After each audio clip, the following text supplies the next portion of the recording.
All right, so let's see what's happening on the weekly. A little bit of bearish flow, daily. So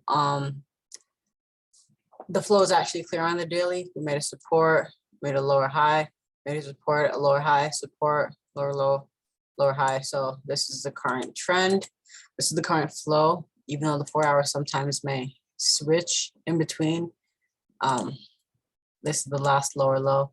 This is the last lower high, and I do expect a lower low to be formed. I do expect us to come all the way down here eventually. So for the moment, the 4 hour I would say is more bearish than anything, just because you have a break. No, I wouldn't even consider this a break because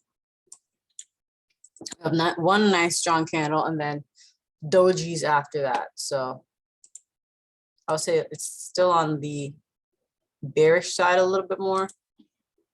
The lower time frame, I see this support, and technically this is all tested, because it's bearish, bullish, but at the same time, with the strength of this, right, and the fact that this is technically right here a double top,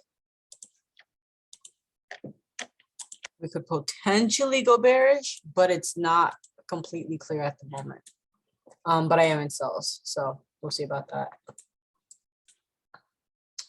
For gold, because the 4 hours lower highs are being maintained, we're just waiting for the same thing again and again.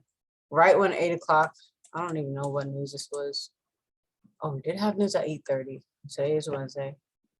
So we had CPI, that's what made that drop. And then the drop on NAS too.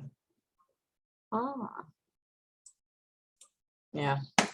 But if I were to take trades on gold or NAS 100, I would have to wait for, well, specifically, I would have to wait for support to break again because it's too far.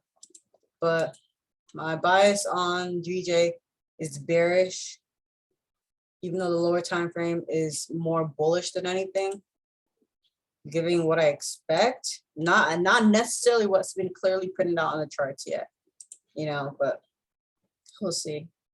If this is correct, hold on, let me get this out of the way.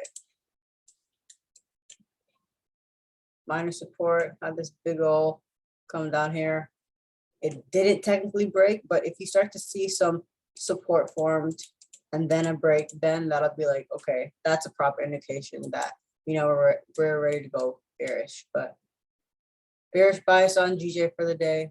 That's all I'm interested in because everything's already made a pretty strong move. So, yeah.